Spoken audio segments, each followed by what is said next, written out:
पंडित जी, यहाँ पर जो महाकाल जी ने लीला रचा रखी है उसको आप कैसे देखते हो?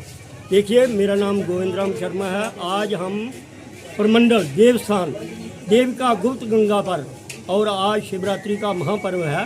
तो कैलाश से उमापति ने यहाँ पर जो स्थान जो आप शंभु प्रकट हुए हैं, इसका इतिहास जो है वो बहुत प्राचीन है कि जैसे भागीरथी ने गंगा को लाया, इसी तरह से हमारे कश्यप ऋषि ने बहुत ताप किया। और ये जो स्थान है जहाँ पर हम इस वक्त बोल रहे हैं, हिमाचल से लेकर दिल्ली तक का जो इलाका था, इसको मध्य प्रदेश कहा जाता था। और जहाँ पर कोई तीर्थ स्थान नहीं था। प्राचीन समय में लोग जो चलते थे वो पैदल चलते थे, गंगा में बहुत कम लोग पहुँच पाते थे। इसी कारण से उन्होंने तपस्या की और भगवान से वरदान मांगा। तो उस वक्त सारे तीर्थ जो थे वो बंद गए थे।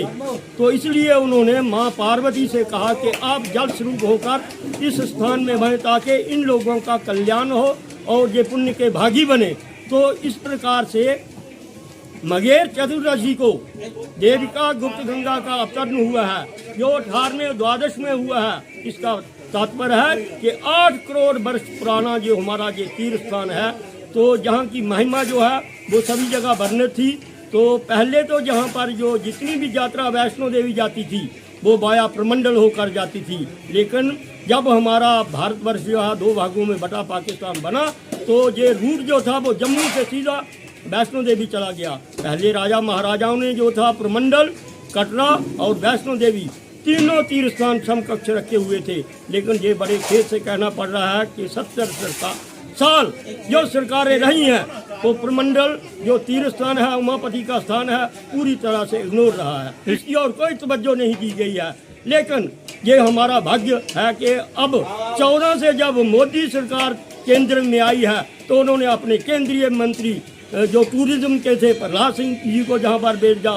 फिर हमारे जीसी मुर्मू जो लेफ्टिनेंट गवर्नर थे वो भी जहाँ पर आए। और अब जो काम कर रहे हैं लेफ्टिनेंट गवर्नर मनोज सिन्हा जी, उन्होंने भी किया। तो अब हम देख रहे हैं कि इसकी एक तरफ जो है वो तो अप्रोचिंग रोड भी बन गया है और दूसरी ओर का भी टूरिज्म को अब जो यहाँ पर जो भव्य सजावट मिल रही है हमें, तो ये टूरिज्म डिपार्टमेंट कर रहा है। और इसके साथ साथ हमारी डिस्ट्रिक्ट सांबा की एडमिनिस्ट्रेशन भी लगी हुई है।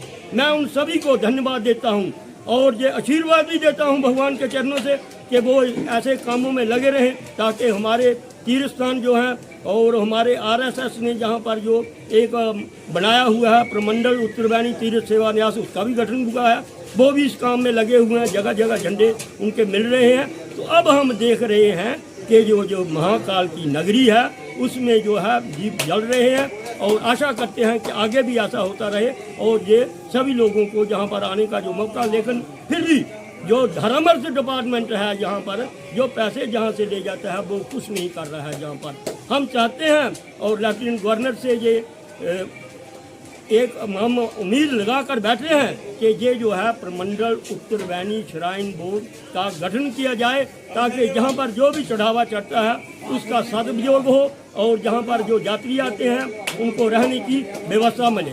धन्यवाद।